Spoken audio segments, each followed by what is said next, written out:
Good evening. My name is Amanda Soa, and I am a student project manager at the Clock Firm for contemporary issues at Dickinson College.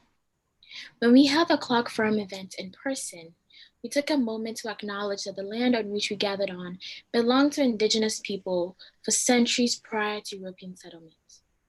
Currently, I am inhabiting the ancestral land of the Lanai Lenape, the Susquehannock, the Conestoga, the Haudenosaunee, the Shawnee, the Erie, and later the Indian children of the Carlisle Indian Industrial School. I encourage everyone watching this evening's program to take a moment after our presentation to acknowledge the tribes whose traditional land we currently inhabit. On behalf of Dickinson College and the Clark Firm, I would like to welcome you to tonight's program with Auditor General Eugene DePasquale. Tonight, he will be discussing how we can use the upcoming years to set our economy and the world on a sustainable path by addressing climate change and the structural economic challenges like income inequality. We will then have an open forum in which the audience can pose questions to the Auditor General. Eugene DePasquale was born and raised in Pennsylvania. He earned his bachelor's degree from Worcester College, his Master of Public Administration from the University of Pittsburgh, and a law degree from Widener University Commonwealth Law School.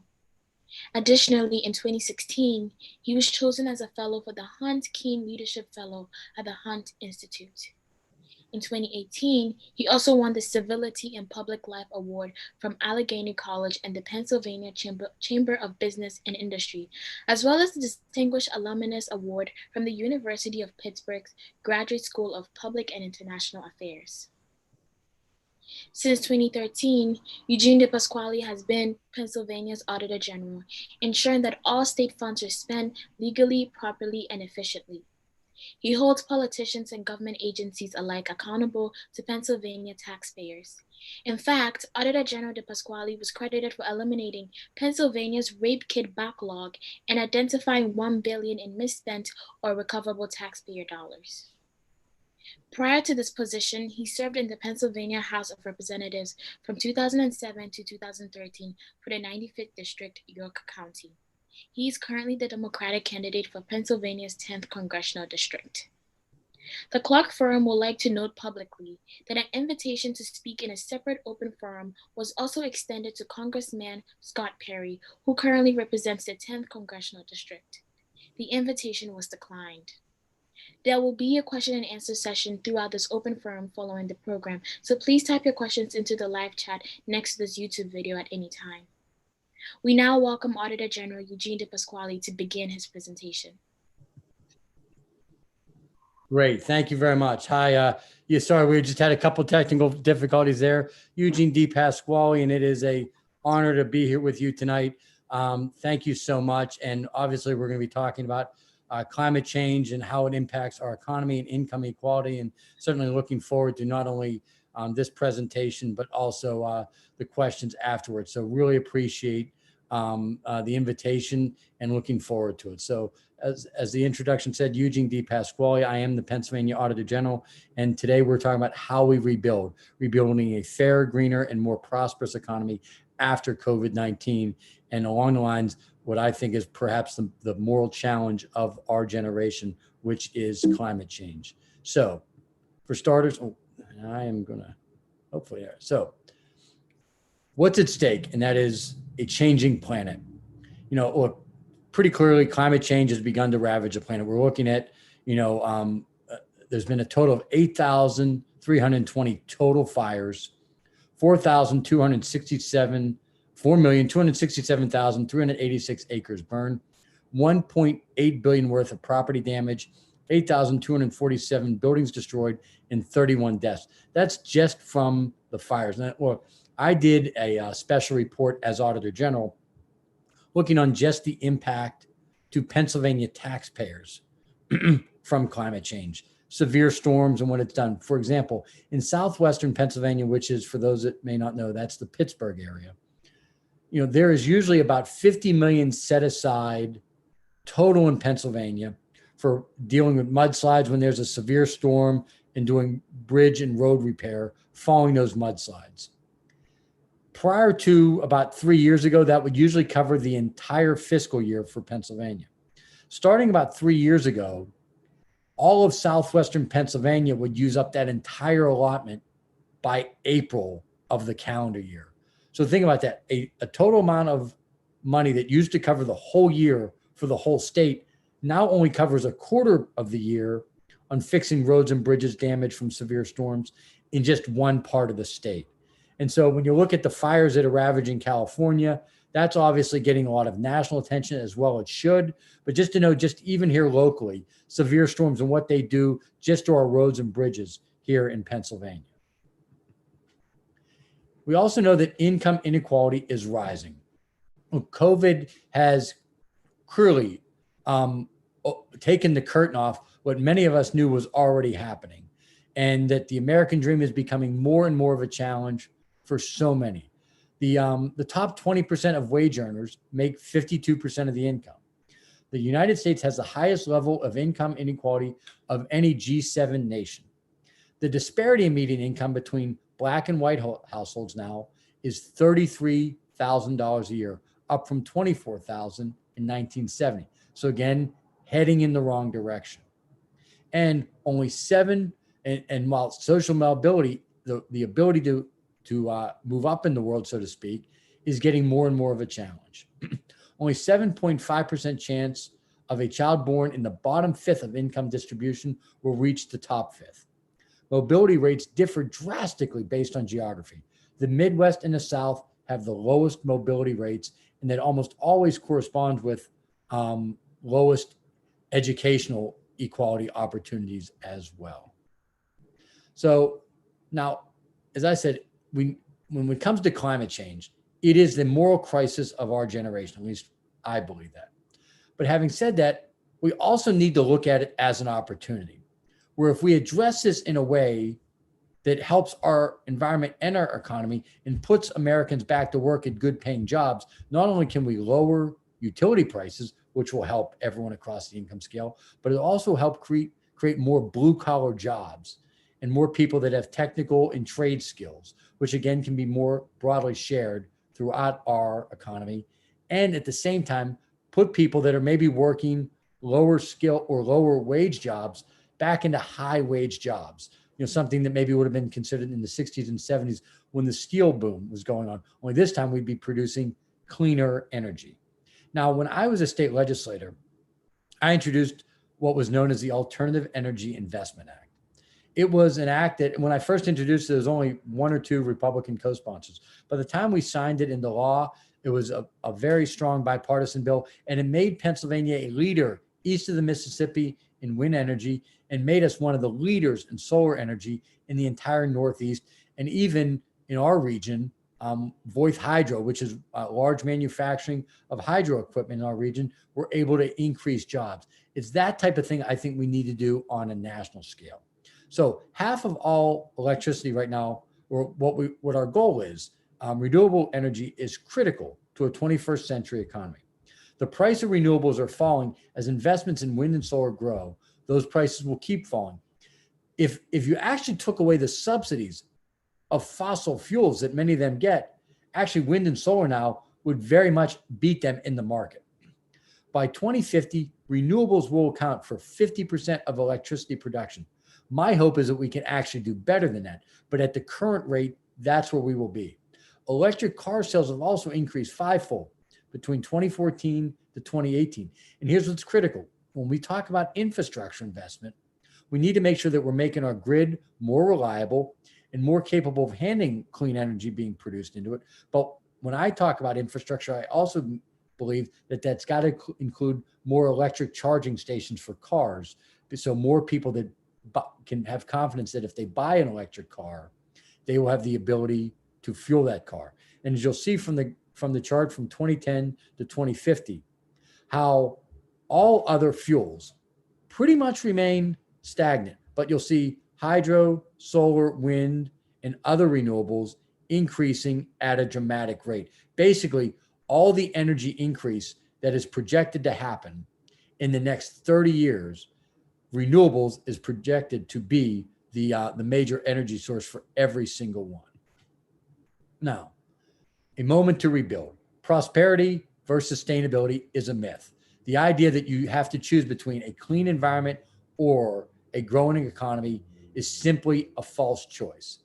Investment in renewable energy could lay the foundation, I believe will lay the foundation for a future American economic rebirth and renew our leadership in the world. Look, we all know the United States pulled out of the Paris Accords. Now, part of me almost thinks that there was a side of this that some people just didn't like that it was called the Paris Accords. I jokingly say if it would have been called the Cleveland Accords or the Pittsburgh Accords, we would have never pulled out of it.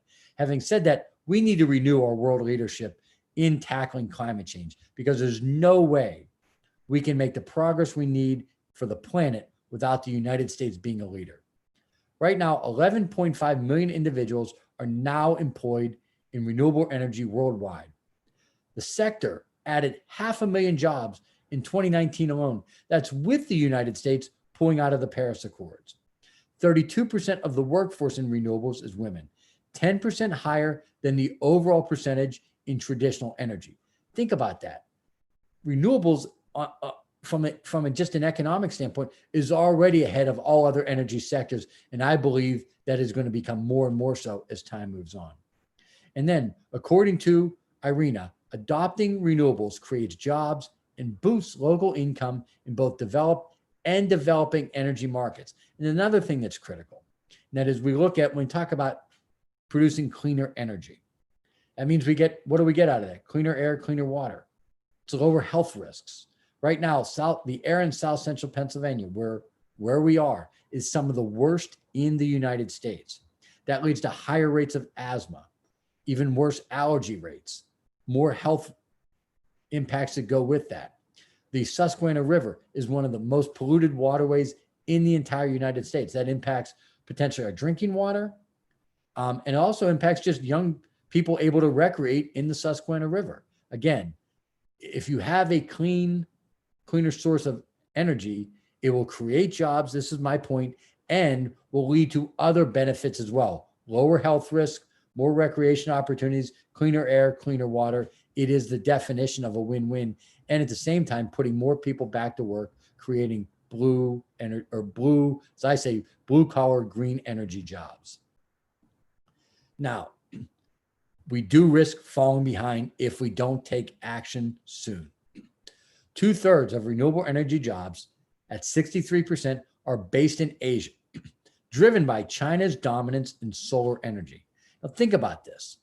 If we want the United States to be a world leader and we consider China a strategic competitor, why would we let China dominate this field so dramatically? And again, this is another thing. China did not pull out of the Paris Accords. And this is one of the reasons why. They view this as the opportunity for China to further dominate the solar energy markets. I would rather us make these solar panels right here in the United States. We've got some of the best tradespeople in the world. International Brotherhood of Electrical Workers are some of the best in the world of installing solar equipment. But let's make that here so we can put our union folks back to work.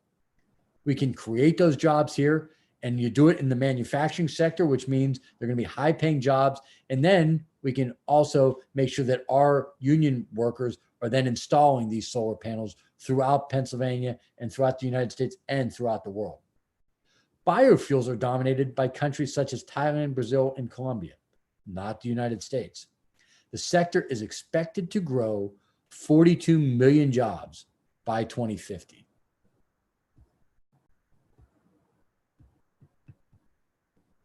Now, here's what I talk about: no one left behind. Right now, we have an economy, even pre-COVID, where we were leaving people behind.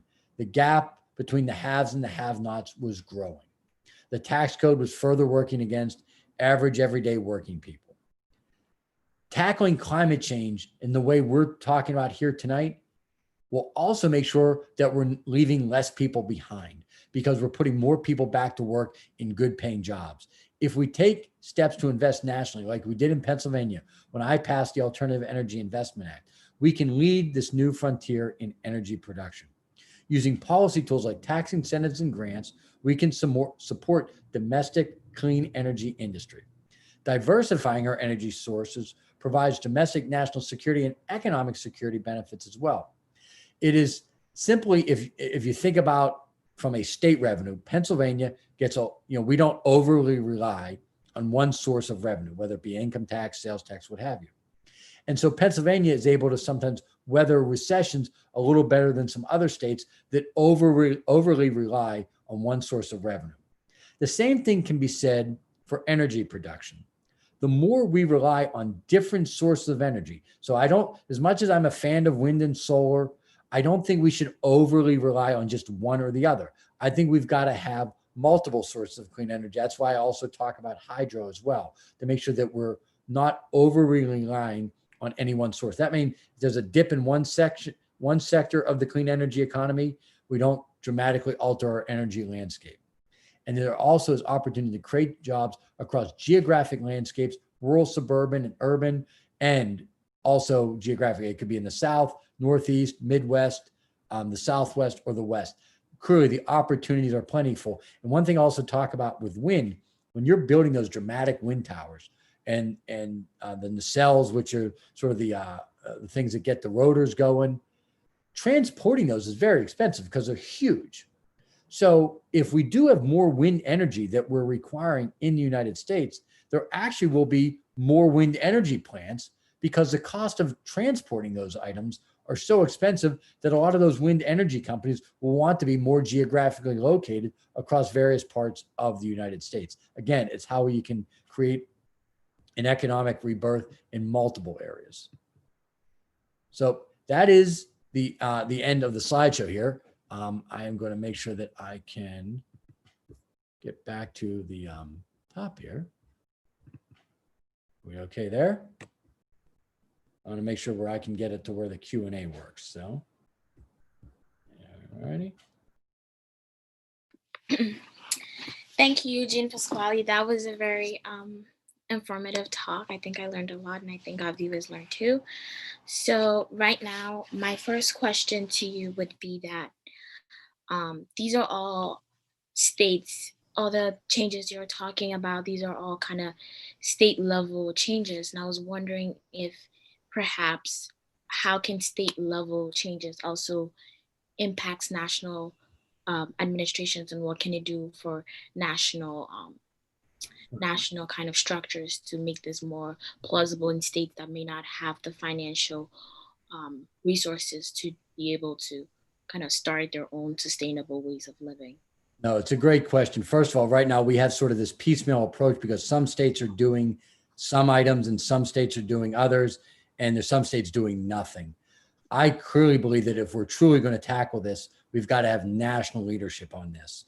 Right now, obviously, because of the current occupant of the Oval Office and some of the, I would say, lack of leadership in Congress, we're not addressing that in the national way. I think we need to, the way to sort of get over the concern you've raised, which is obviously not only a valid concern, but is clearly what's happening right now. And that is, instead of having 6 or 7 states really take action, we need to have the national government take action. And that'll overcome some of those pitfalls where some states just don't have the technical ability to do it. And my next question is that right now we're in this kind of pandemic, and with everything that's going on, wouldn't you say that we have to address the pandemic and what it means for other people before we start talking about maybe sustainable issues like all the things that you laid out in your presentation? There's a yes to that, then there's a no to that. The yes part is clearly on developing a vaccine, making sure we're keeping everyone safe, and trying to make sure that we get beyond this is clearly job one. But I do believe the economic rebirth that we need to invest in at the national level to get us back on an economic track, that climate is part of that economic rebirth. I think the next Congress and the next administration, if things go, hopefully, in my opinion, well over the next couple of weeks politically, I think the way to tackle both at the same time from the economic and climate side is to have a heavy investment in our infrastructure focused on clean energy. So to me, yes, the vaccine side of it, making sure that we're getting small businesses the help they need until they can reopen safely, that obviously has to happen separate of anything that happens with climate. But I believe the way to get to an economic rebirth that is shared across the entire country is using climate change and infrastructure in a combined way with national investment to make sure that we are addressing both at the same time. But clearly, the vaccine and getting help to small businesses and our schools that are struggling financially clearly is going to be job one. Definitely, definitely. Thank you. A question just came in, and it was asking, do you favor national standards for gas mileage? Yeah, the short answer is yes. I know there was an effort. There was a increase in that. I think it was passed by Congress, signed into law, actually by former President Bush. I think it was around 2007 where they increased the standards. I do support them. I significantly, whatever, I got to watch what the phrase I use here. I, with everything I've got, oppose the Trump administration trying to roll back those standards. I think rolling back those standards hurts consumers, and it hurts because if you have lower fuel efficiency standards, you're gonna have to pump up more gas. So that's just on the pure dollars and cents side of it. The car manufacturers have already put this into their game plan anyway. So you're not asking the car companies to do anything new with these high fuel efficiency standards. And at the same time, it's clearly better for our environment as well. So rolling back those standards is worse for consumers, worse for our environment. Keeping high standards, good for consumers, good for the environment. Another question I had was, in my introduction, I talked about how you were able to, you took on the backlog of rape test kits. A question that came in was, what spurred you to do this, and what would you do as a senator to ensure that the rape kits are tested? So there were some it's a great question because as the Auditor General, tackling a backlog of untested rape kits is not, what you would normally think. We were reading I just read some articles about this issue popping up in some other states that, police departments and crime labs were discovering these untested rape kits, and just simply from reading news stories.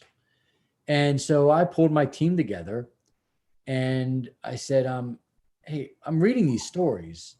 We got to find out if this is the case in Pennsylvania. And we had no idea. We didn't know if there were none, one, or, what ended up being over 3,000.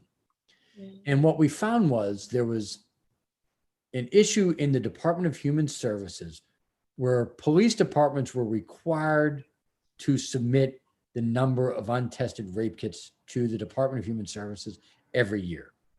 So that gave us the back door to investigate how many of them were. And what we found was, so we began the audit. We found is only 40% of police departments were even complying with the law, submitting the data to the Department of Human Services. So that's why nobody knew the number, because police departments were not complying. And then when we got every police department to comply with the law, that's what led to knowing that there were 3,200 untested rape kits. So it wasn't like I just showed up in a lab one day and pulled out a gun and say, let me see how many rape kits you have. It wasn't, as the auditor, you have to methodically work through the law. And what we did was we started an audit of the department, or an investigation, however you want to phrase it, of the Department of Human Services. And then we went to every police department and said, why are you not submitting and most of them didn't even know the law was on the books. And that's eventually after getting all that data, that's how we came up with the slightly more than 3,200. And then once we exposed that, there was obviously a dramatic effort to reduce that backlog, get those kits tested, and we're able to, obviously get a lot of very bad people off the street as well. Yeah. Would you say that this clearing of this backlog allowed some survivors to get the justice and support that they deserved? There is the short answer is yes, and I'll go into how I think the the national, one of the things I've said I'll do if I end up serving in the national government and in the Congress.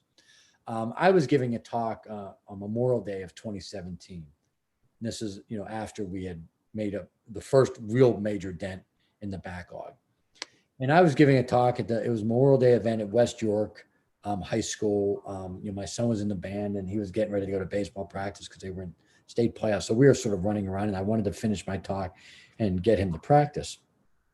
He was a guy who was pacing on the other side of the street. So we were basically like a block or two away from the high school where the ceremony always is. There was this guy across the street who was pacing, and I noticed him, and he looked like he wanted to talk to me, but I couldn't tell. There was a couple of people speaking with me, and I was getting ready to leave, and he came over and he goes, "DePasquale." I said, "Yeah." He goes, how you're the only Democrat I voted for. I said, "Oh, I appreciate that, sir." And he just blurted out, "My daughter was one of those rape kits." So the short answer is yes, it brought some justice to the victims. Did it take too long for many? Yes. Was it horrifying that they had to go through that experience in the beginning? Was it horrible that they had to go through the experience that the rape kit wasn't tested? Yes. But for at least some justice was delivered at the end. Thank you. A question just came in that, are you in support of a ban on fracking in PA, and what are ways you could lessen fracking in PA as a senator? Yeah, I have not supported a ban, but I do believe we need to enforce all the regulations and move away from it as quickly as possible. So the idea of a ban, I have not taken that position, but I do believe we need to make sure it's highly regulated. For starters, I did the first ever audit in the country of the clean water standards in Pennsylvania. I found that the environmental oversight of the drilling in Pennsylvania was dramatically under investigated. Well waters were being polluted all over the state. We didn't have enough inspectors, and we weren't enforcing the laws on the books. Because of my audit, over 100 or close to 100 inspectors were hired just because that, to further investigate all the drilling operations and all the pipelines in the state. Moving forward, I do believe that we need to phase out of it, but just not ban it entirely, but hopefully move to where by 2030, at probably, which would be the soonest, 2050 at the latest, where we would be going to zero net carbon emissions energy. That would be my goal. What do you think right now in terms of sustainability? What do you think? What do you think it's possible for Pennsylvania? What is the vision at the Yeah. end of maybe, I don't know, a couple of years? What do you think it's possible for Pennsylvania in terms of sustainability? I think from a sustainability standpoint, I think first of all, you can have a more sustainable economy. I think if we do this right, you can have more people manufacturing solar panels. You have more people manufacturing wind energy parts, wind towers, what have you.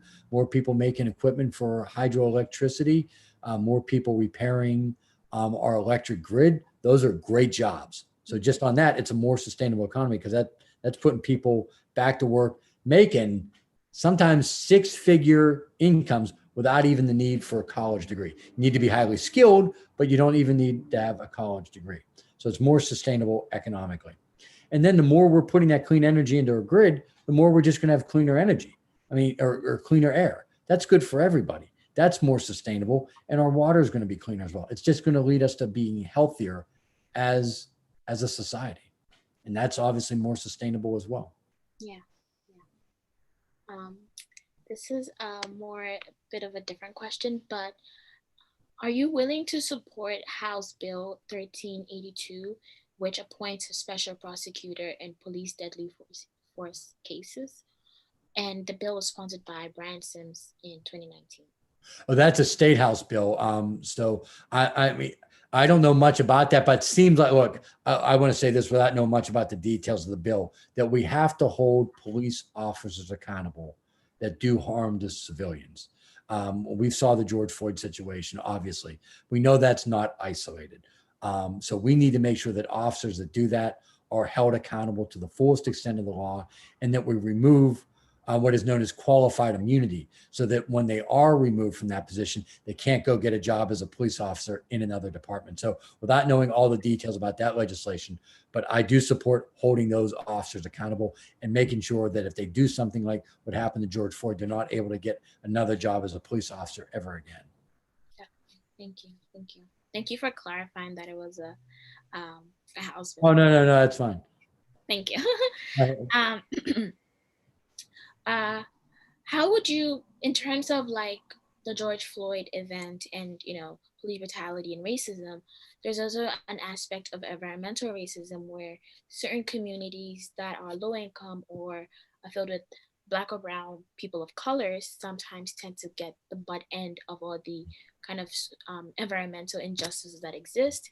How would you, as a senator, address them, and what are specific steps you can take to protect these communities that are more vulnerable? Well, I do know that the George Floyd Act that was passed by the House would be a good first step. But I also think that we have to work specifically on better recruitment, better training.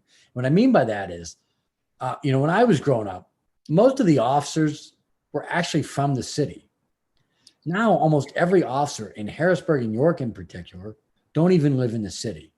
So they don't even really know the areas they're policing.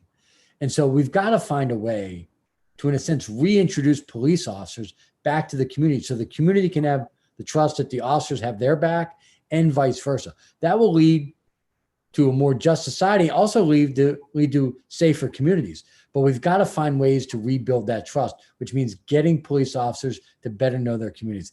And that needs to be happen with partnership between the federal government, state, and local governments. But we've got to make it a priority. Um, so we live in this time of uncertainty, and we're with everything that's going on, with like social problems and political and health climate.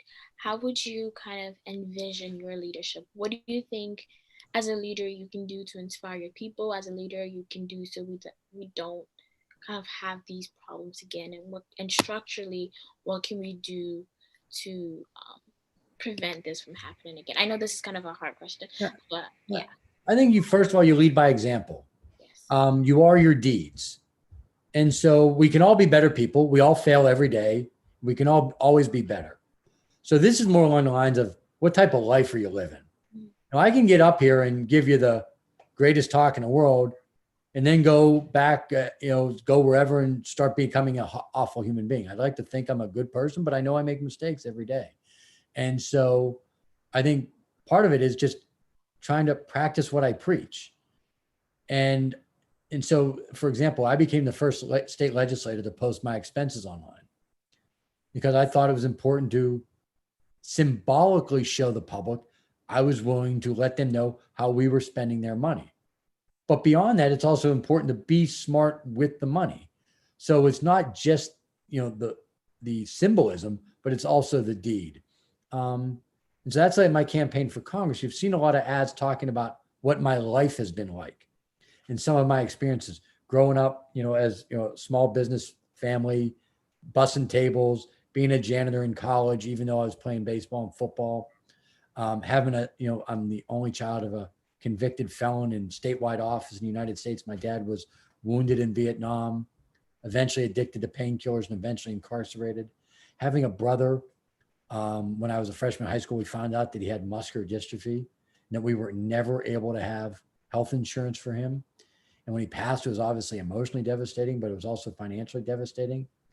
I'm going to take those experiences with me, just so I know so many of my fellow Americans are hurting, because I know what it's like. And never looking down on anyone that has those struggles. And so I know this is technically a TED Talk. The only other TED Talk that I've ever given, and it's probably a little unusual for an elected official, the only other TED Talk I've ever given was in a prison. And it was a prison for men who were having their children visit them that day. And the title of my talk that day was, "What are you going to do now?" And I talked basically with the men who were in prison, but I used them as a vehicle to talk to the kids of all those incarcerated parents. And look, I know this stinks. It's not how you drew it up. Nobody wishes this on anybody. I always say I don't wish it on my worst enemy. Not that I have a slew of enemies. I don't mean it that way, but I don't wish it on my worst enemy.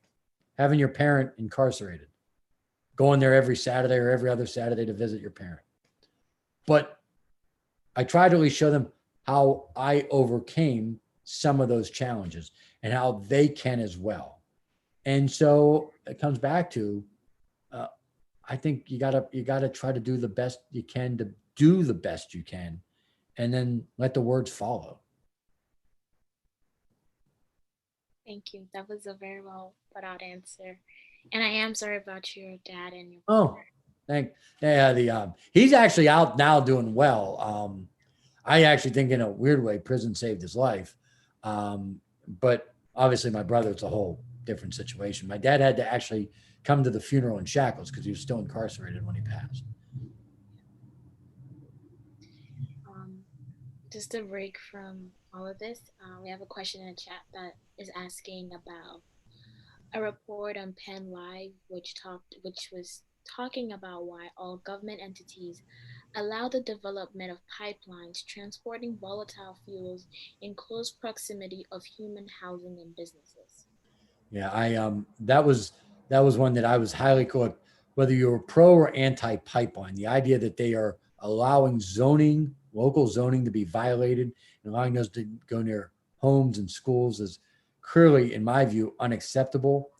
I mean, you even have a situation where the current member of Congress, Scott Perry, actually tried to get an amendment done to rail transportation to reduce the amount of engineers from 2 to 1 hauling hazardous chemicals on our rail lines through our cities. And you think like, oh, that can't be true. I wish it weren't, but it was.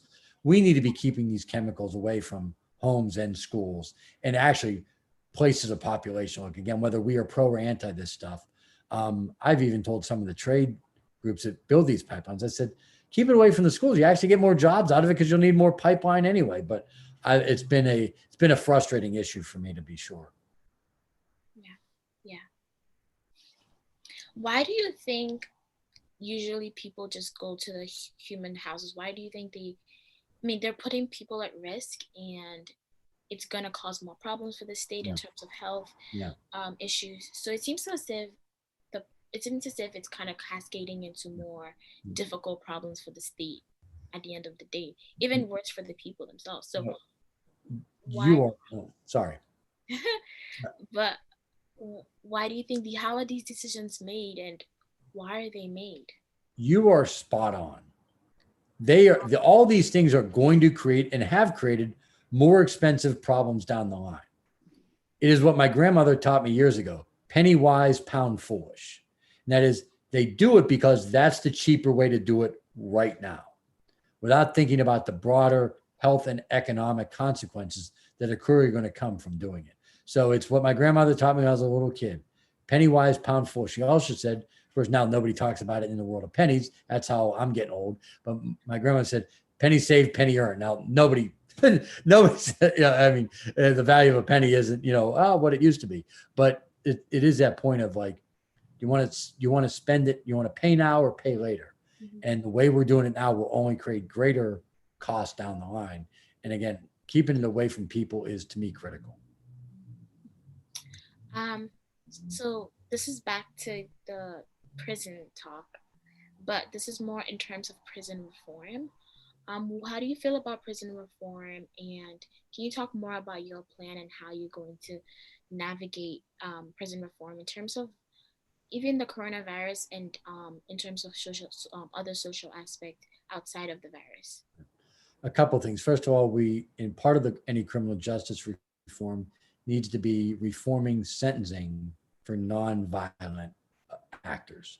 So if you've committed a first time nonviolent offense, we have to really revisit how those sentencing guidelines are for someone that is really like it's their own addiction, and trying to make sure they get the help that they need. Because, as I've said it before and said again, the cost of educating a child in Pennsylvania on average is between about $12,000 to $15,000 per child per year. The cost of incarceration averages $51,000 per inmate per year. Where would we rather put our dollars? So reforming those sentencing guidelines for nonviolent offenders is certainly one. Second, we've got to do a better job when someone does pay their debt to society, making sure that they're able to get meaningful employment. For example, right now, Pennsylvania state correction facilities do a great job of training barbers. They do a great job. But then you can't get the barber's license because you can't pass the background check. So we've got to make sure that we have the right hand talking to the left hand. So if we're training people to get skills while they're in prison, which I support, but when they come out of prison with that skill, we need to make sure they're able to be employed with that skill.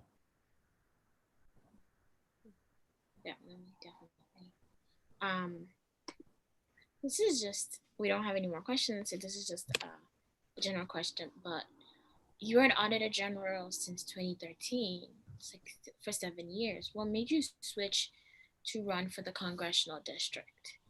Yeah, I thought, I mean, it was really one of these ones where I came to the conclusion that the issues that needed to be addressed had to be addressed at the national level, climate change, healthcare in particular. Mhm. And that skills that I had been, in a sense, honing without thinking about it, but as being an independent leader as Auditor General, being tough and fair on a Republican governor, tough and fair on a Democratic governor. Certainly, I am a Democrat, but having the ability to look beyond the partisan lenses of what's going to work and make government work better. I thought Washington could use more people like that. So that's why I decided to jump in the race. And pretty soon it's going to be up to the voters as to whether, they agree with my my assessment as to what DC could use or not. Yeah. Hold on for a second. So my next question would be that the future is very uncertain for everyone, and we seem to be kind of stuck, and we seem to be, there isn't there's no sense of, with all our political climate, there's not a sense of stability or assurance from, let's say, maybe higher up officials. What would you say to people at home that are probably are at the butt end of all of this? Yeah. So for starters, I followed, and again, I followed on days, and I don't, but this is what I try to go by: control what you can control. There's things that you can control, and there's things you can't. And to get upset about the things you can't control, you got to let that roll off. Focus on what you can control. So for me, if I'm honored to be your member of Congress, what other members of Congress are doing, other senators, even the president, it's not to say it doesn't matter. I don't mean it that way, but I can't control that. What I can do is try to give people fact-based information. So when it comes to the pandemic, making sure that we're focused on science and health.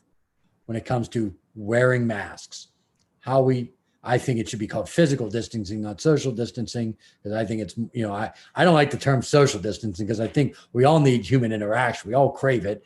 And I think it is a physical distancing, but I'll save that speech for some other time.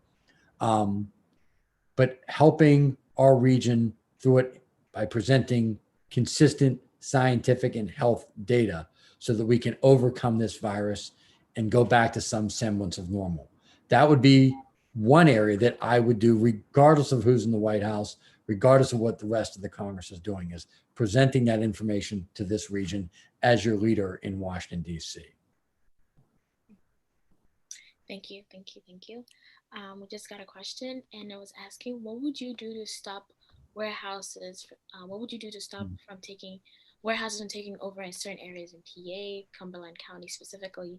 He seems to say if the warehouses just keep rising, polluting the air and hurting towns. And I'm guessing that these warehouses will provide jobs as well. So it's kind of these two They issues. are, yeah, they are jobs, but they're short term, and they lead to incredible traffic problems, particularly along Interstate 81, which helps lead to our poor air quality in the region.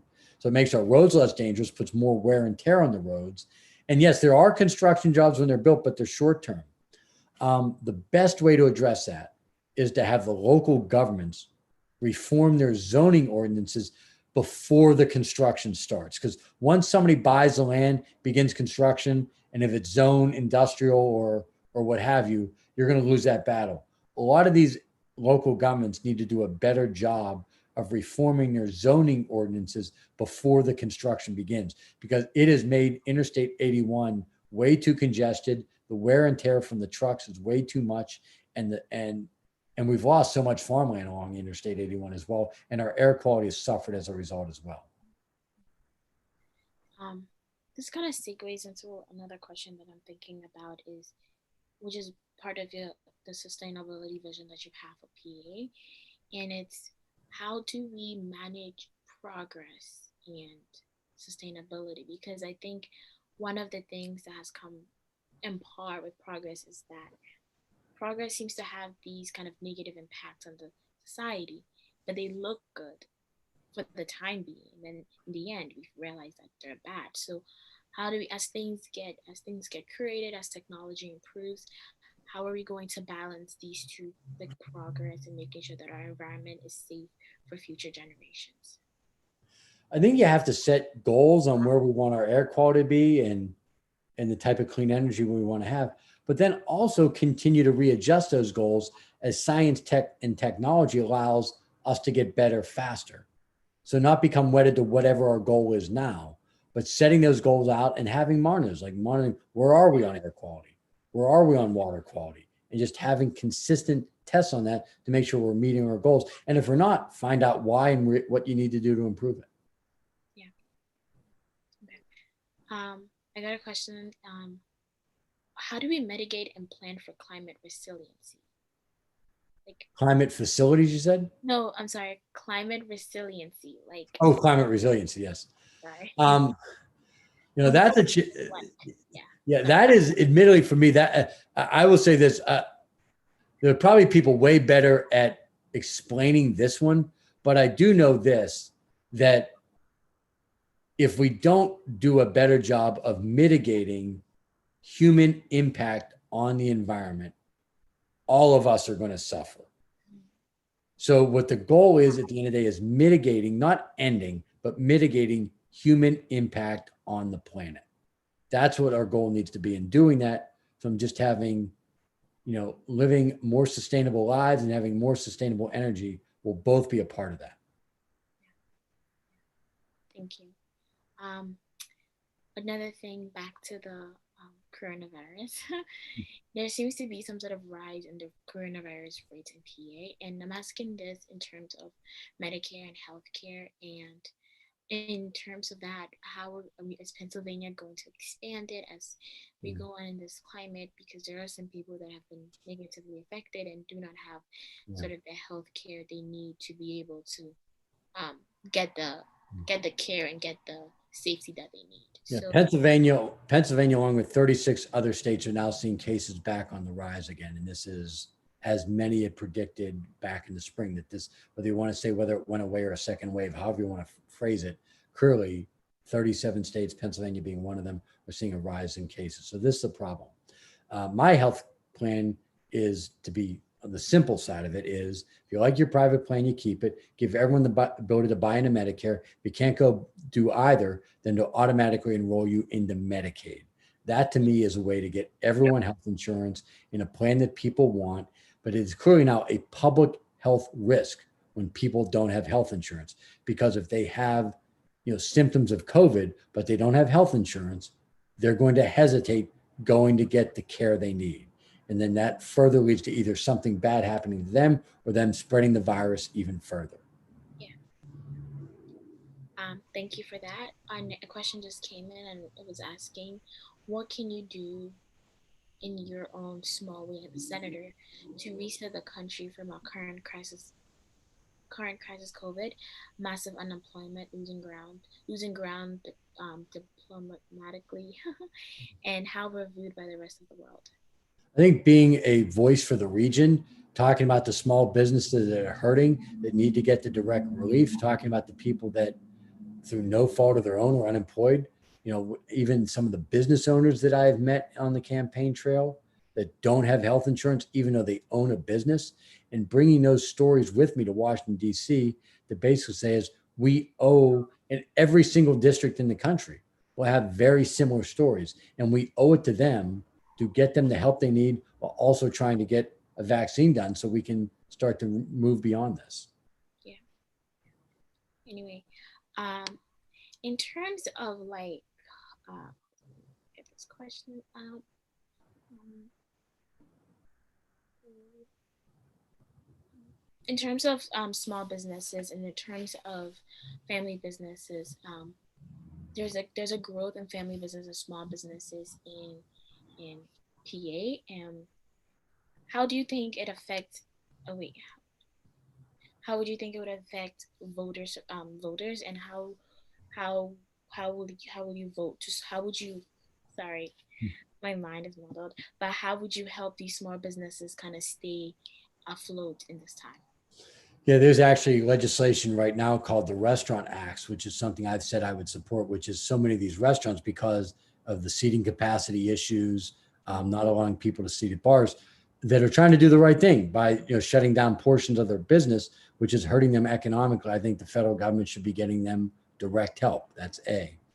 B, people that are unemployed through no fault of their own should continue to get unemployment insurance, even if they've gone past the deadline. Again, it helps no one when people are forced out of their home or out of their apartment building. It creates more of a health risk beyond just the idea that I think, just as a human being, I want people to be able to stay in their homes. We need to work together on getting this vaccine done. And then I think we need to start investing in our infrastructure to help, like I talked about on climate change, creating clean energy, investing in our infrastructure to help getting the economy back growing again. Yeah, thank you, thank you. And to our last question, we seem to have, well, from what everything that has transpired over the last couple of years, we seem to have a group of conservative conservatives in our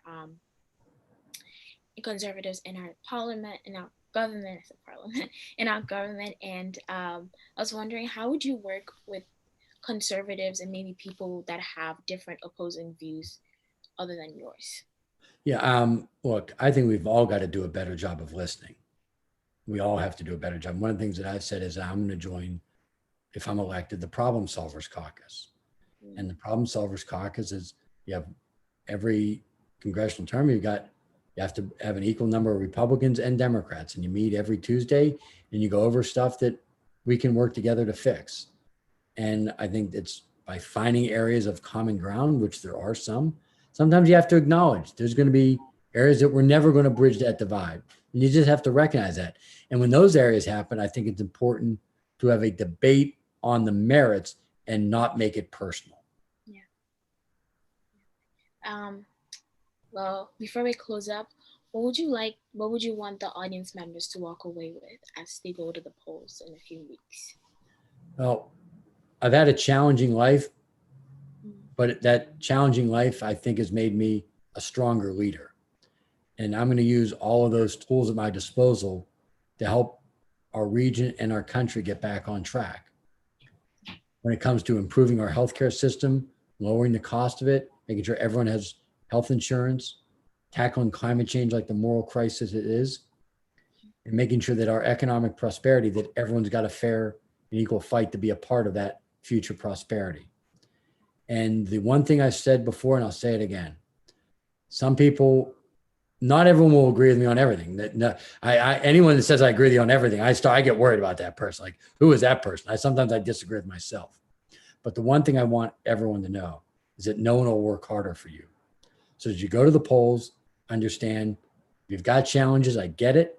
I know what you're going through. I've lived them myself. And I'm going to take that life experience to work as hard as humanly possible to make sure every single one of you have an equal opportunity at the American dream.